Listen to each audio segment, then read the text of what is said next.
Well, hey, today I am here with Shannon Lee Simmons. Shannon is a certified financial planner, chartered investment manager, life coach, media personality, best-selling author, and founder of the award-winning New School of Finance. She is also a woman who absolutely revolutionized my family's finances. And this was at a time when we didn't really have finances. I met Shannon about 10 years ago when I was a personal trainer teaching boot camp classes in the park, and my husband was a stay-at-home dad. Our household budget was tight. I mean, we weren't hungry and facing housing insecurity like so many people are these days. But every time I pulled out my debit card at that time of my life, I had the feeling like I was running through a red light with my eyes closed. Like it just wasn't the best feeling. I had no idea whether it was going to swipe or not. Shannon gave Dylan and I a simple system that we still use today that gave us total clarity on exactly what we could spend day by day and a long-term plan.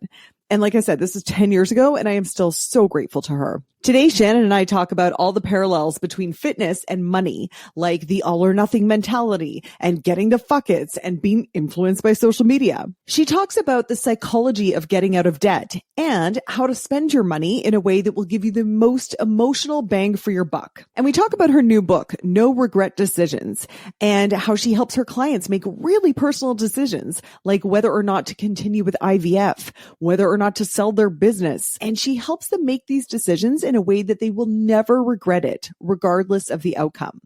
So if you make money, spend money, owe money, save money, in other words, if you exist on this planet, you are going to want to hear this interview.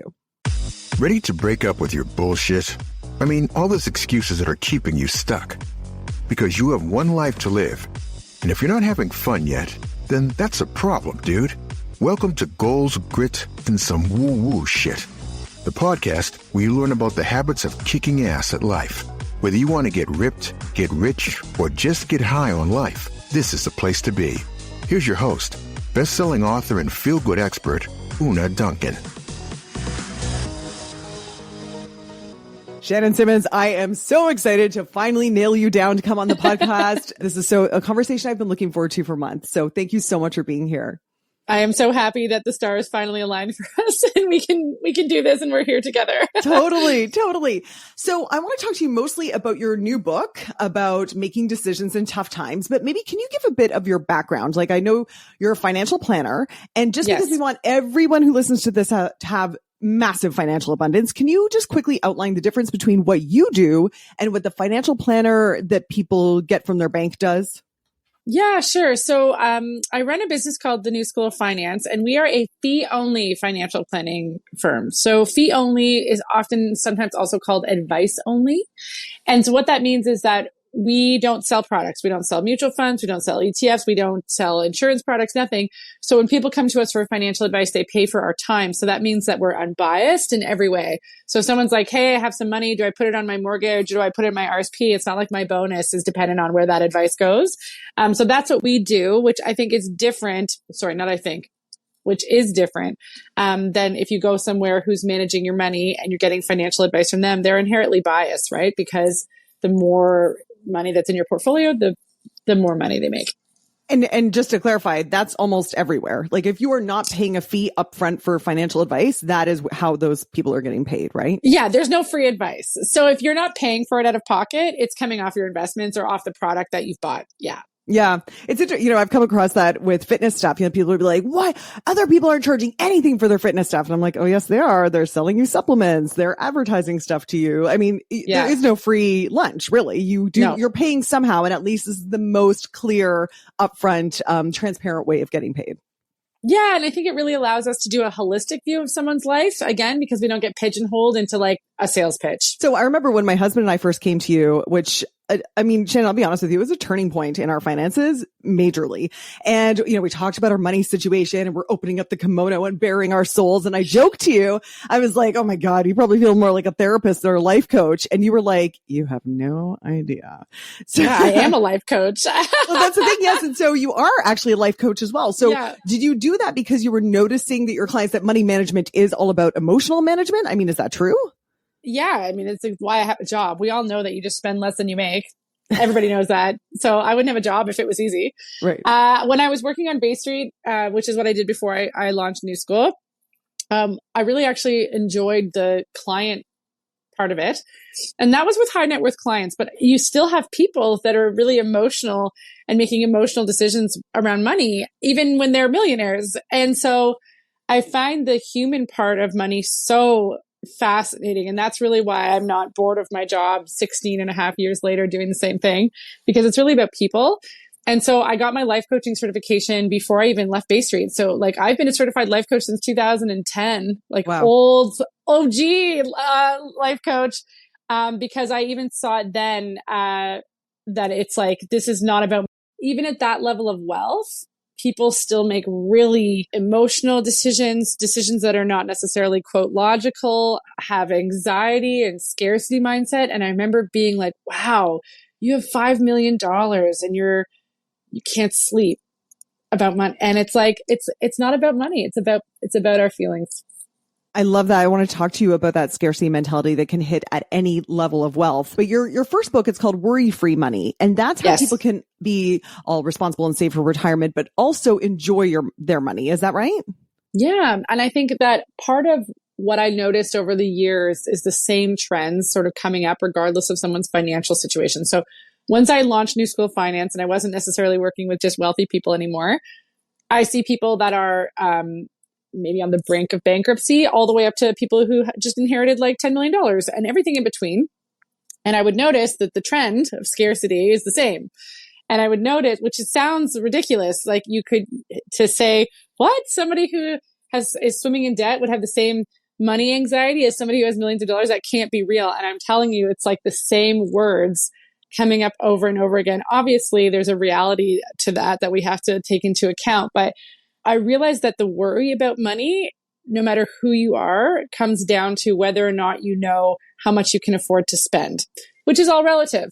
So someone who has lots and lots of money can afford to spend more than somebody who doesn't have a lot of money. But at the end of the day, if you don't know what money is allowed to be spent and what money is not allowed to be spent every time you get money or every time you get paid, then every time you spend money, there's anxiety. Every time you spend money, there's guilt. So if you order a pizza, it's probably not going to rob you of a secure retirement. But if you don't know that, then it's like, oh, I shouldn't have done that. I should do better tomorrow. Like, why do we do this? Like, we're so bad with money. Why can't we just do the right thing? And it's like, wait. You can spend the money on the pizza. Like there is a part of our money that is meant to be spent. So it's really about the not knowing how much. And that's really where Worry Free Money, the book, and my whole philosophy around like figuring out what that line in the sand is so that you can give yourself permission to enjoy a portion of your money so that you don't always feel guilty. I love that. And I see so many parallels with fitness and the clients I work with, because of course they order the pizza and they're like, oh my God, I'm fucked now. I'll never get fit. I ate the pizza like a big loser. And of course that's totally not true. Right. Exactly. Yeah, I love that. And then you say it's really important to enjoy your money now.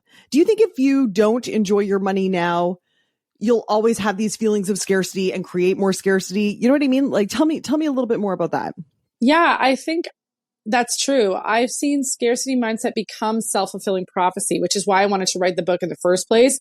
So if you believe that there's not enough money ever, and there will never be enough, which is really the scarcity mindset that I'm talking about, is that a lack of hope for the future, then what happens is it becomes a self-fulfilling prophecy because the actions that you take today are in line with the fact that you assume that there's no point in trying. And if you assume that there's no point in trying, you don't. And a classic example of that is like, well, I already have $4,000 on a credit card. Like, what's another $400? And people are just like, fuck it. And they swipe their credit card.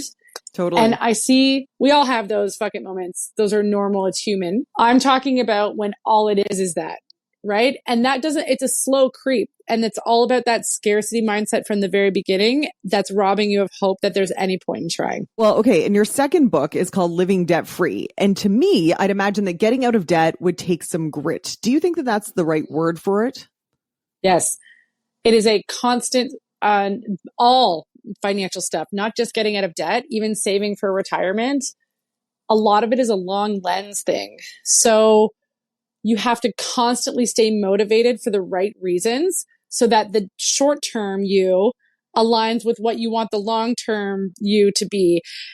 And so it's really, really hard to do that. And I always find with debt, it's less motivating than saving. So if we think about your net worth, all of your assets minus all of your liabilities, that's your net worth. So the classic example is like you own a house for $1 million, but you have an $800,000 mortgage. Your net worth is $200,000. Okay. So anything that improves your assets, increases your savings, will increase your net worth, or anything that will lower your debt also improves your net worth. So for me, as a financial planner, anyone who's improving their net worth, I'm like, great. But it feels so much better to see $1,000 go into a savings account than it does to see a line of credit go from $19,000 to $18,000. But the impact on the net worth was the same. But motivationally, it's not that exciting because debt has this baggage. We are paying off the past.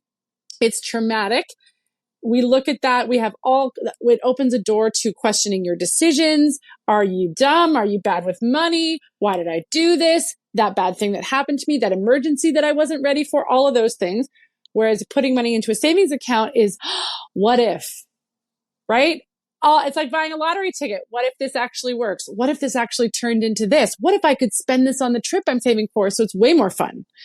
And so grit is necessary for both, because every day, in order to put money away, you have to say no to something. And it's hard. We're humans. It's really hard to say no to stuff, especially in this world of social media and constant consumerism and pressure to spend money.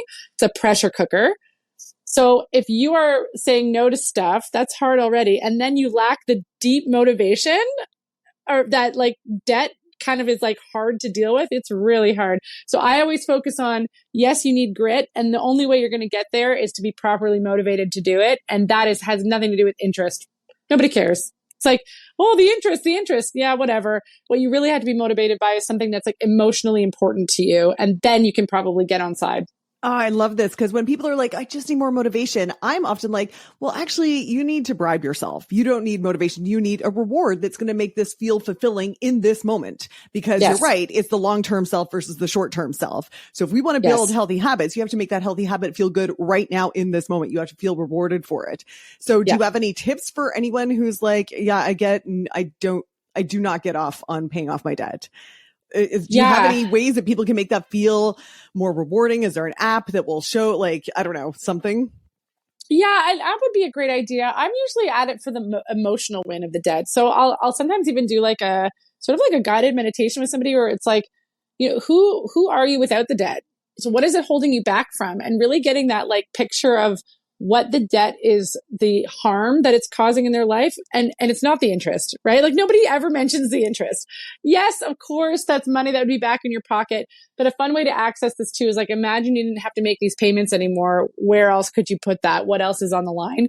And then I usually also say some sort of like in the moment reminder. So for example, I had this one client who just wasn't motivated to pay it off, had like tens of thousands of dollars of credit card debt, and was just like, I just don't care. And like, that's fair. I kind of get it. And like, then his wife got pregnant, and all of a sudden he was like, we couldn't get a car because my credit's bad. And like, now I feel like I'm going to be this bad parent. And it's like, this is a different level of motivation than pay off your debt because it's improving your net worth. Like nobody cares. And so then it was like, he didn't want to be a bad partner. He wanted his wife to trust him, like a whole bunch of other stuff that we were able to pull out. His wife and him wrote like their goals on a little piece of paper, and then he taped it to his credit card. So every time he took out the credit card, there was like this little, like, I love you, I trust us, like, we're going to be okay note that they wrote together. And so it was like that moment in the moment where it's like saying no actually makes me feel better about myself because I'm sticking to this really emotionally charged motivation. And he literally taped it with Scotch tape on the back of a credit card. I've had other people use little stickers, like little star stickers or whatever, something to remind them of like what it is. But I think it's not necessarily that it can feel good in the moment, but it can remind you intensely of why you're saying no to something. And I think that is that sober second thought, which is why all this contactless payment stuff is really terrifying for debt, because I don't think you spend money with the same mindfulness and it's harder to stay motivated. Oh, that's interesting. So you don't even have to put in a pin. You're just swipe. Yeah, there's no Yeah. contact. There's nothing. It's like a tiny little tap. Think about and Apple then, Pay, all that stuff too, right? Or Shop Pay or whatever online. You just like press a button with your finger one time and it shows up at your door. You don't even have to swipe anything. Like, how do you stay motivated in those weak moments with those sort of technologies working against you? It's really hard to exist. I feel like our brains are not meant to be able to spend resources that quickly and that thoughtlessly or mindlessly by accident. Most people I've never had someone be like, you know what, just can't wait to be in debt. Can't wait, love it. So it's a series of things that have happened, right? And I don't know, I feel like it's really getting harder and harder. Like even from advice, like I've been doing this for over 16 years and it's getting worse, not better.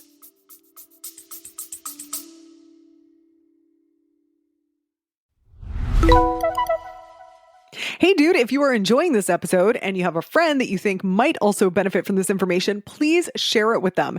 That helps my podcast so much, and it's going to help your friend. Share the love. Thanks so much.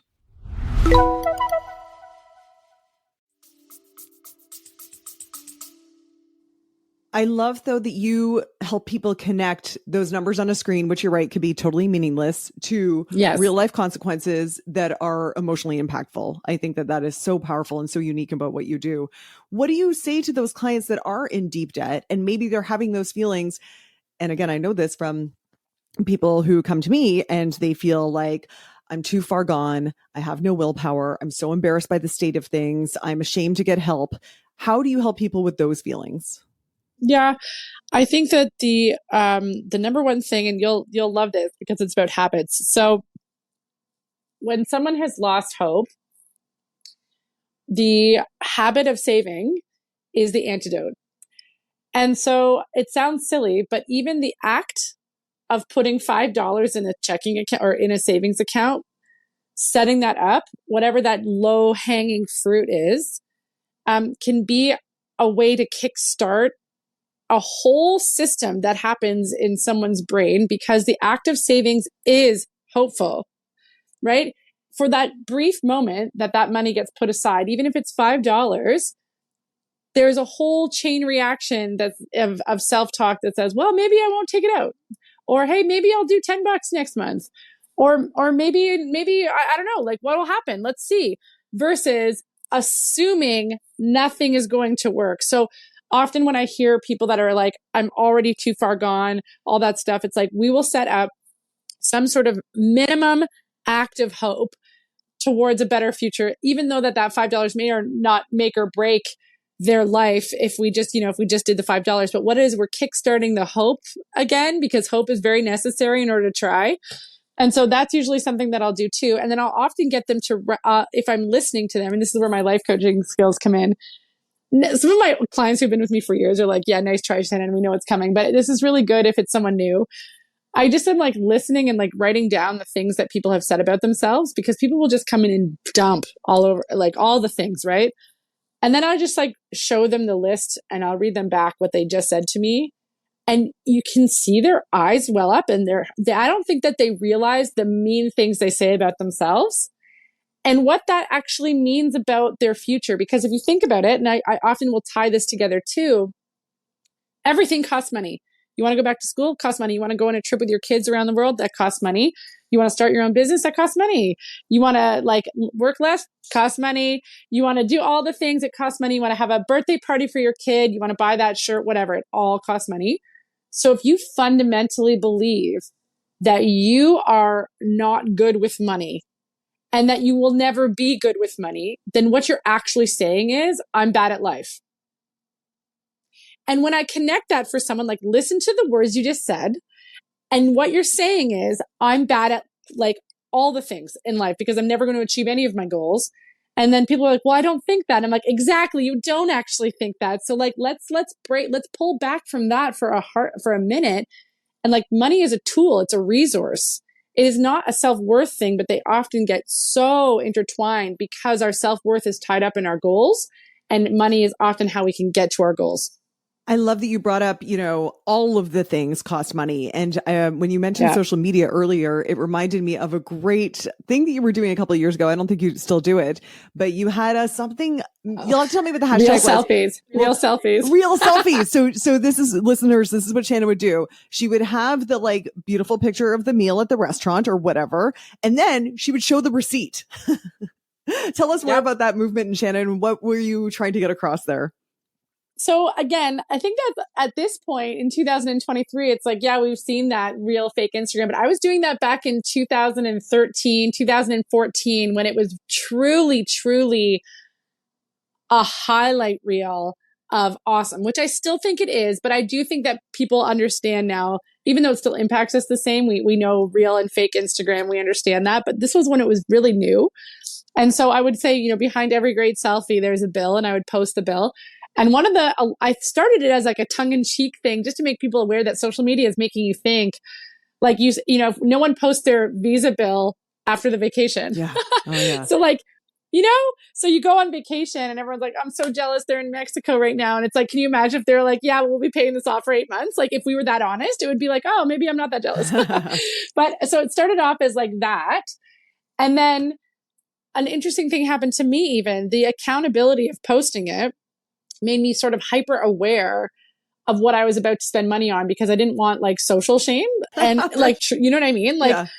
So there was this moment where before I would buy something or before I would do something, I would be do I want to post this on the internet? And then I was maybe I don't, maybe I do. And it really made me assess before I swipe my card, am I doing this for the right reasons? Because if I am, I'll post it and I'll be proud of it. And if anyone wants to come at me, I'll be yeah, I stand by this transaction. Or am I doing this because I'm tired? It's convenient. I'm being lazy. I'm feeling insecure right now. I don't like any of my clothes because something doesn't fit me. And I feel I need a new shirt to go on this TV show, just insecurity and all of that stuff. And so I really noticed that that accountability makes us sort of puts us in a framework to make good decisions in the moment. And so that's why I talk about that a lot in the book too. I'm not saying everyone should post their bill online, but it was just a really cool mindfulness activity. Yeah, I love that. And it's a great segue to talking about your latest book, No Regret Decisions, Making Good Choices in Difficult Times. So in that book, you often describe it as making decisions in times of crisis. Can you give us a few examples of the kinds of situations you're talking about? Yeah. So, when people hear crisis, they often think of a real, an unexpected, shocking event. And yes, that's absolutely it. But the crises that I kind of cover in the book are varied. So some of them are, the rug just got pulled out from under you. Your partner just came downstairs and said, I want to separate. And you're what? So that's an example of a personal crisis, that your finances are sort of immediately pulled into this. Critical illness, also somebody gets a diagnosis or something like that, those kinds of things would be the rug getting pulled out from under you, and now you got to financially plan at a really bad time. Okay, those are the kinds of crises. But there's also sort of personal crises that exist that aren't necessarily an emergency or something. For example, I also tackle things I don't know what I want to do with my life, and I want to quit my job tomorrow, and I don't know where I'm going, and I have to make these massive decisions, and do I quit and go back to school? So this isn't necessarily your life is on fire, but you have to make a big decision with high stakes. So really the book is tackling things that are high emotional stakes, high financial stakes, uncertain future. So the stakes are higher. So we're not talking about buying the pizza. We're talking about your life will not look the same after you make this decision. So you quit your job, your life looks different the next day. You, your partner is divorcing or you're divorcing your partner, your life looks different the next day. These kinds of massive, sort of shifts in your life.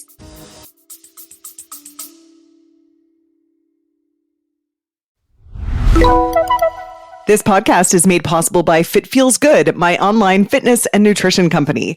Here's what we do.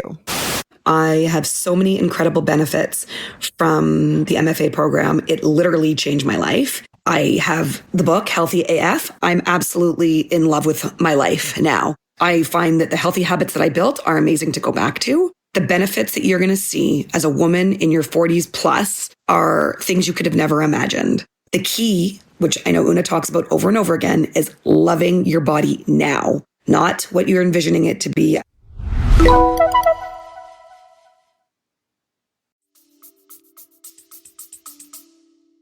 Okay, we have a big giveaway this month for the person who leaves the best review for this podcast. As you probably know, reviews are huge in order to help a new podcast like this one grow an audience. So, if you're kind enough to leave a review, you will be eligible to win a free spot in my upcoming 28-day transformation program. This is my signature fitness program that has 97% of past participants saying it changed their life. All you got to do is leave an awesome review right now and tune in next month for when I announce the winner. Back to the show. What's so interesting to me that you as a financial planner are helping people make extraordinarily personal decisions like, should we do another round of IVF even though it costs so much? Should I put my spouse in extended care? How do you help people come to a decision that they are at peace with, that they know was the right decision when it comes to these things? Yeah, that's the whole word of no regrets. So I obviously can't make decisions for people, but what I can do is help outline what you can do right now while you're wading through the uncertainty so that future you looks back and says, you know what? I wouldn't do it any other way. And so I started to notice over the years, again, I've seen people's lives play out now. So it's really, I couldn't have written this book even like 5-6 years ago. It's really just been like watching people live. And sometimes we make good decisions with bad outcomes. That was going to be my next question. That doesn't mean it. Yeah, I thought that was so fascinating. That doesn't mean it was a bad decision. It doesn't mean it was a bad decision. However, because we didn't get the outcome we wanted, quit our job, went back to school, the whole thing blew up, can't get a job, wish I never did it, right? So, okay, that was good decisions, bad outcome. How do you look back on that and not regret it?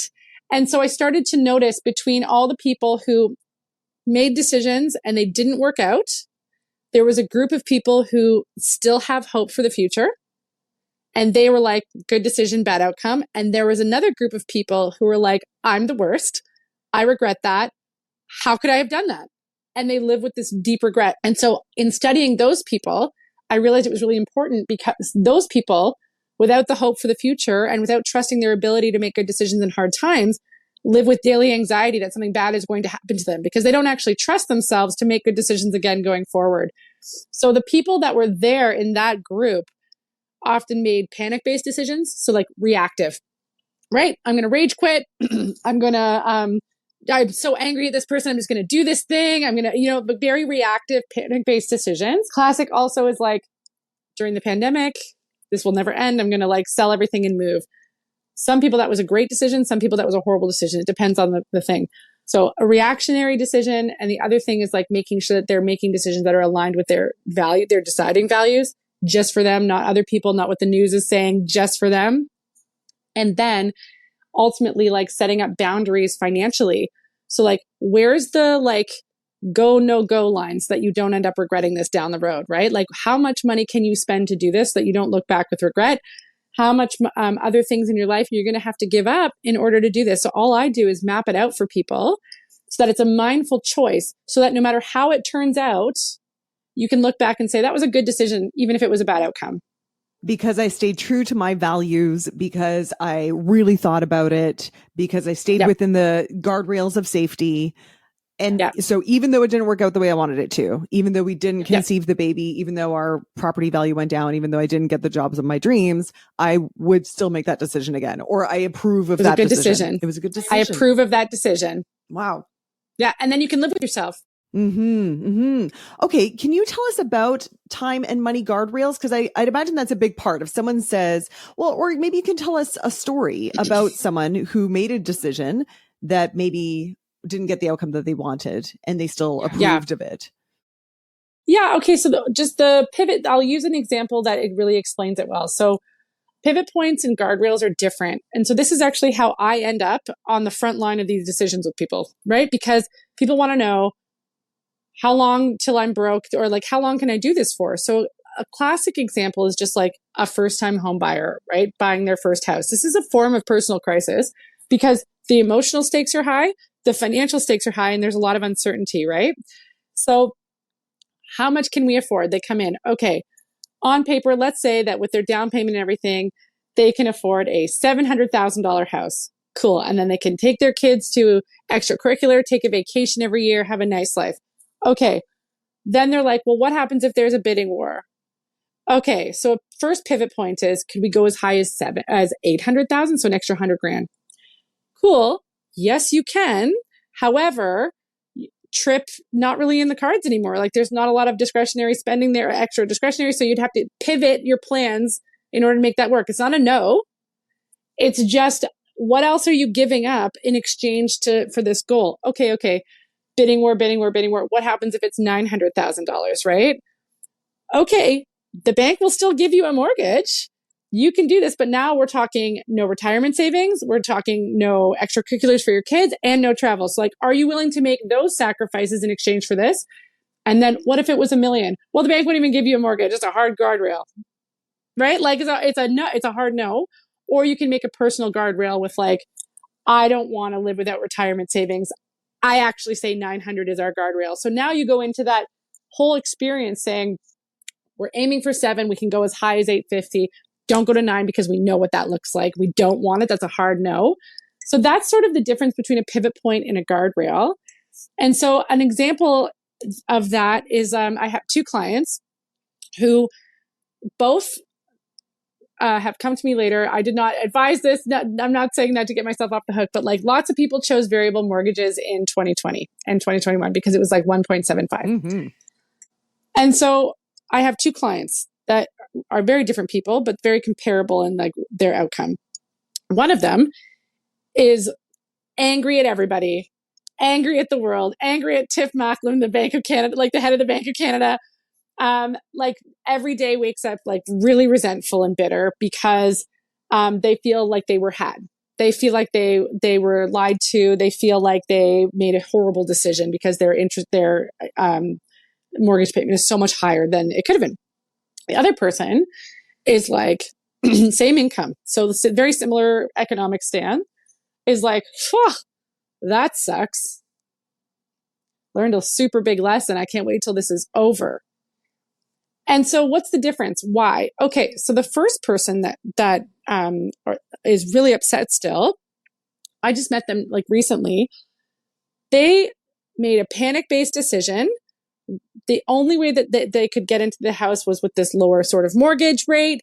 So it only worked there. They didn't really do the due diligence. They didn't have the guardrails in place. They didn't have the time step. They moved in a panic during the pandemic. And they didn't do any sort of like their own due diligence. They trusted the mortgage person and like that was that. And so they really feel like they got this bad advice. They really feel like they were had and that they made all these silly decisions. Whereas the other person who is still struggling to make their own mortgage payments, like they're not like rolling in it or anything like that. They bought the house for like totally different reasons. It wasn't just escaping from the city. They were like always trying to plan and moving there. They had done some research. They had talked to their realtor. They had talked to a family member. They had talked to the mortgage broker. Everyone said, well, it's pretty good rate. I bet you over the 5 years, it'll work itself out. And they were like, you know what? Let's just take a gamble, see how it goes. So they did it. It was a more methodical thing. And so now they're looking back being like, that one didn't work out versus I'm an idiot. And I think they're very powerfully different, right? Like those are very different stories about trusting people, about finances, about people out to get you versus like, because they made a panic-based choice. They didn't really do their due diligence and they didn't map it out. And so they don't feel like they can look back with no regrets. Shannon, what do you do when you have a client who is making wild financial decisions? It happens. I bet it does. I tell them, I'm pretty honest. And I think that people are paying me for their time. So nobody comes to me who's not serious about hearing the truth. I'm not trying to keep people happy so they don't take their money out of their RRSP. So what I'm trying to do is just be honest, because if you're paying me, that's what you want. So I'll tell people sometimes, I'll use kind language like, this makes me nervous and here's why. This is something that I feel like would be difficult to recover from if it doesn't go well. So like I say things like this. Yeah. And it's like, I've seen a lot of things like here's a red flag and here's why. So again, really like a lot of the whys, but it's not saying like this is a dumb decision because no decision is dumb, but it's like this one makes me feel nervous, right? And often if I'm like, this makes me feel nervous, here's why, I'll map out if the worst case scenario, if this doesn't go the way you want it to, like this is where you'll be like, is that worth it to you to keep going or making whatever decision you're making? I have this a lot with people who want to buy houses they can't afford. Right. And they're just like, whatever, we'll figure it out. We'll just make more money later. And it's like, oh, that's so scary to assume that, you know what I mean? And then it's also, I mean, not that I'm like, not that you won't, but it's just like, oh, be careful what you're assuming there. Like, how much money are you assuming you're going to make more? I also see it with like, real estate, I see it all the time. And I also see it with starting businesses, which I'm all for. I'm a huge fan of being a self-employed person, but it's like, yeah, I'll spend $20,000 on this course and I'll just like get a business card and like rack it in. Like, there it is. And I'm like, okay, well, what if it doesn't work? Like, how are you going to pay your bills? Like, what are we doing? So I just want to make sure that I map it out for people. And that's really when a spreadsheet can be helpful. Because people react, I'm sure sometimes like you're pooping on their dreams. 100%. But they're paying me. And I remind them of that. I was like, if you didn't want to know the truth, you would have wanted to be deluded. You wouldn't have paid me hundreds of dollars to do this. So somebody who actually is just wanting to be head in the sand is never going to come to my office. Got it. So straight up. Yeah, that makes sense. I'm wondering, are you woo-woo at all? Like if someone comes into your office, that was an immediate, of course. Una, look you're propped up against a giant crystal right now. Like, come on now. Come on. Awesome. Okay. Well, all right. Within that context, if someone came into your office and they start talking about manifesting the money or their dream house, like how would you secretly feel about that? Like nervous, but also I hope it works, and I believe in you, but I kind of also want it to work on a spreadsheet. Both. And I straight up say that. I think that, I am a big person on the power of like manifesting, in the sense that hope, right? I think hope is truly one of the most important financial ingredients. So whatever's placebo for you, whether it's manifesting, whether it's like doing whatever it is that you think is an important part to give you hope for the future, I am down. Doesn't matter. You want a money tree? Rock on. You want some crystals? Hell yeah. Let's get you some quartz. Like, I don't care. Where I start saying, or I start to get tense, is when there is this like sinking into debt and a blanket assumption that everything is going to be fine. And again, that is a situation which I see. And sometimes the guise of woo is used, which I actually find like frustrating, because as a woo person, I'm like, being woo isn't permission to be irresponsible. That's not what it is. Right. And so it's like, how do you balance that? So I would say something like, this makes me nervous, because if we keep going down this road and things don't change, or like it doesn't manifest the way that you want it to, here's where we're going to be. Like, I just want to make sure you don't have any regrets in the future. It's often like a really powerful way to check in with somebody. But that being said, I also have done some woo stuff with people. Like, we like crystals, or people use spells or whatever. I'm like, I'm super down for it, because I do think I think the power of whatever people call woo woo stuff is actually just access to hope and self-care. So it looks different for everybody, but if you're doing something like that, you're putting something out into the universe, it is an act of hope, in the same way that an act like that, putting that $5 in that checking account or that savings account that I was talking about, is an act of hope. Mm-hmm. And I'm here for it. I'm so here for it. I love that. Can you tell me more about the self-care? How does self-care relate to our finances? I mean, obviously it's a caring thing to take care of ourselves financially, but maybe expand on that idea of what can we do that is a self-caring thing that will also impact our finances, besides the obvious of just putting aside a couple of bucks. Saving. Yeah. Yeah. I think making sure that you're spending the money we only have so much money to spend, and making sure that the money you are spending is going on things that give you something I call a high emotional return on investment.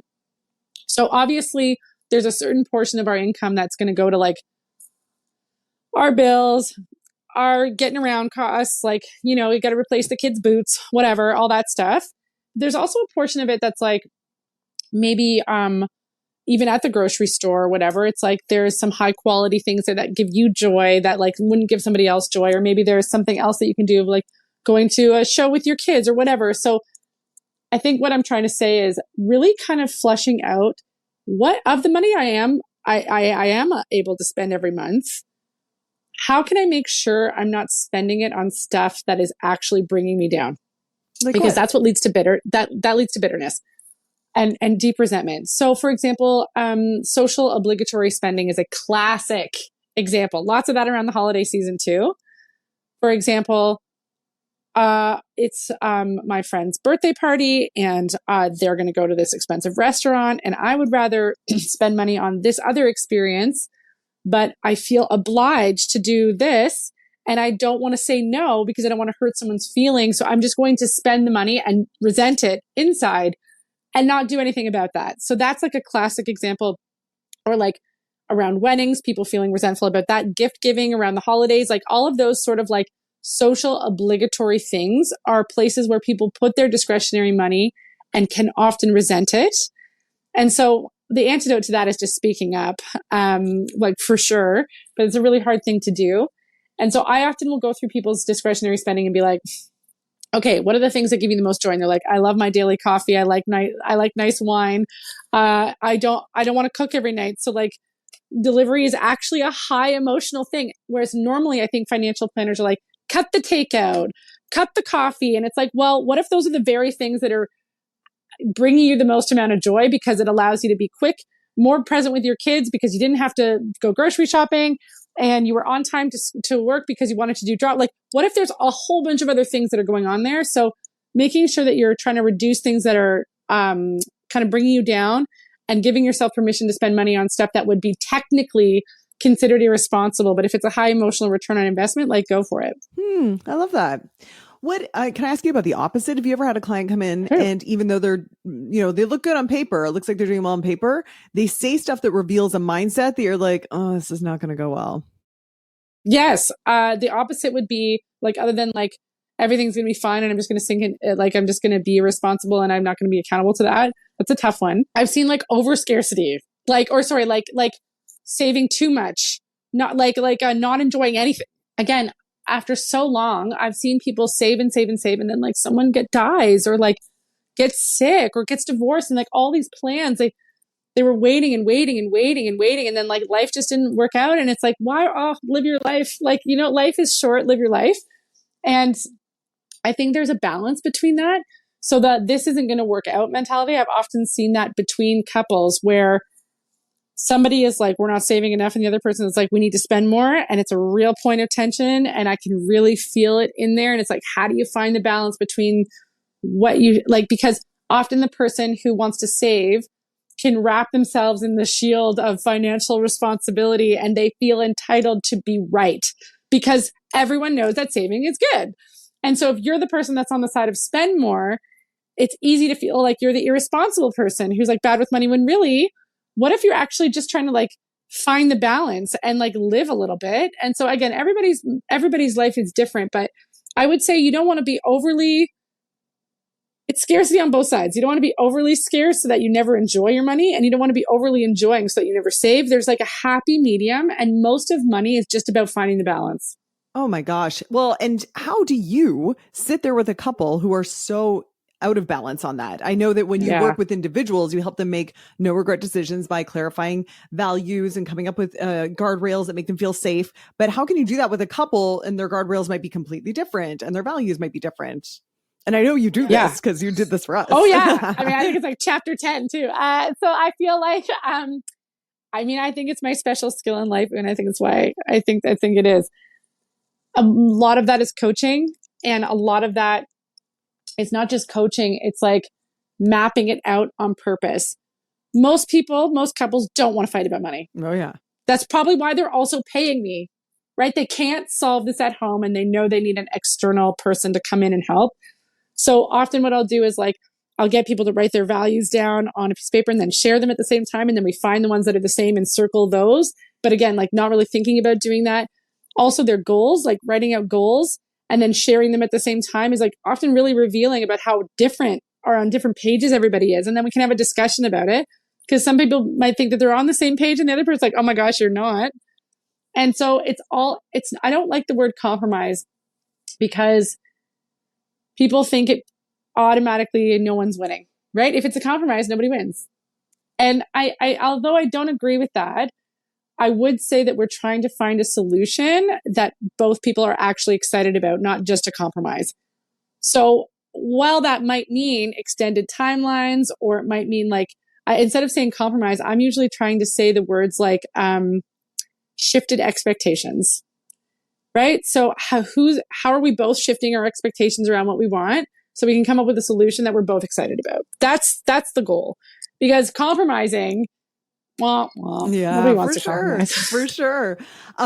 Okay, so to finish this off, I'd love it if two options. One, do you have a story of somebody or a couple that were really feeling hopeless and they didn't know how to make a decision, that made a decision, and it all, like, they really transforms their relationship with their finances?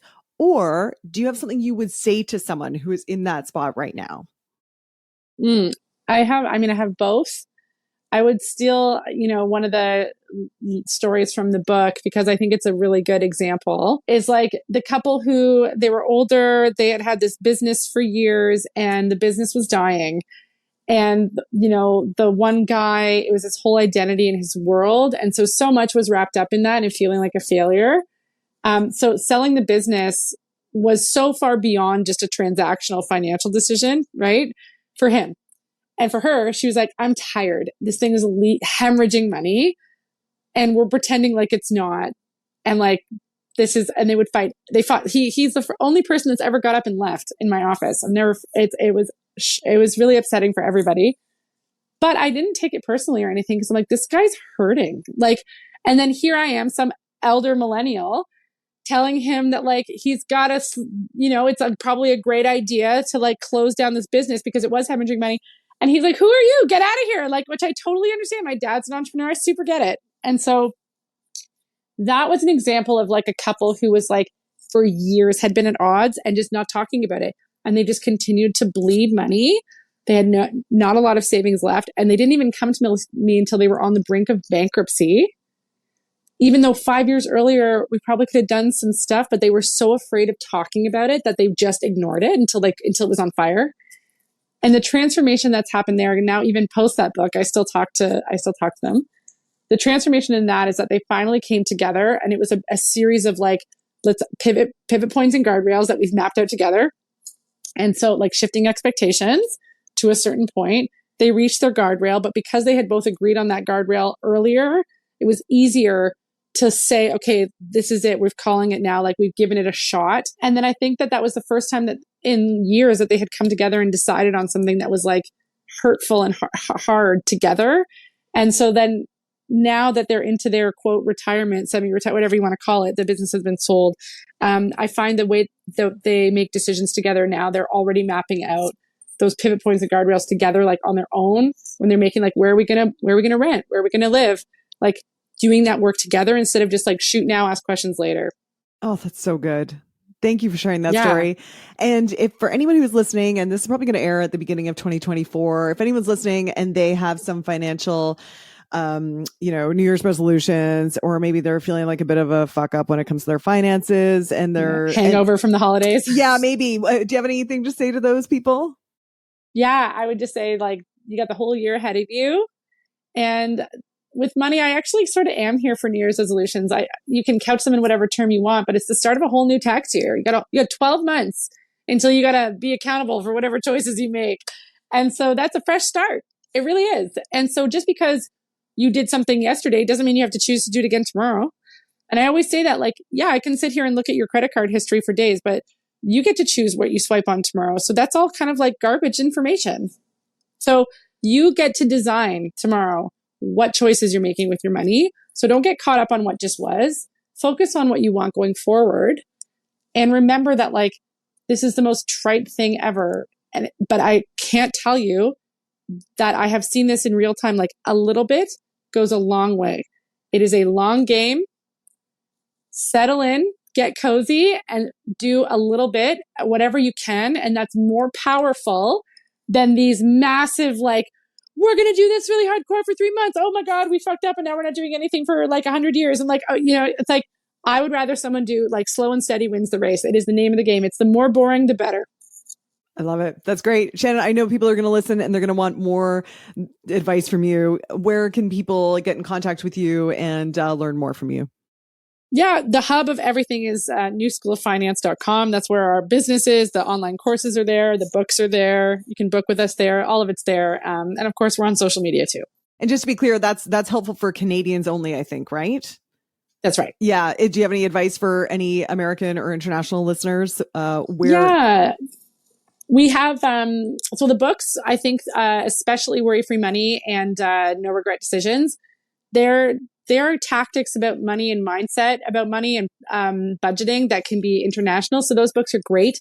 And then we do have 2 online courses, Get on Track and Budget with Your Boo, which are international as well because they don't have anything to do specifically with Canadian tax law. Awesome. Shannon, I'm so glad we finally did this. I learned so much every time I talk to you, and I am forever grateful for what you did for my family's finances. So thank you. Oh my gosh. Thank you so much for having me. This was a blast. All right. See you later. Bye.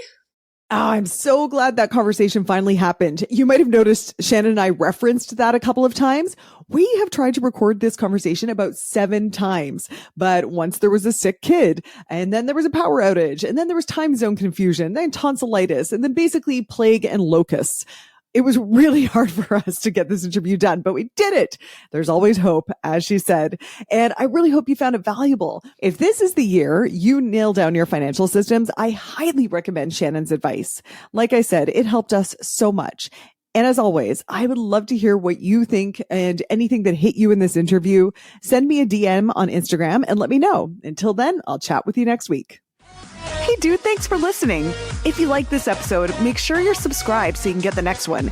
And by the way, if you rate and review this podcast, it really helps me get found by other people who need some goals, grit, and some woo-woo shit. And be sure to connect and DM me at Una Duncan on Instagram and let me know what you thought of the episode. Chat soon.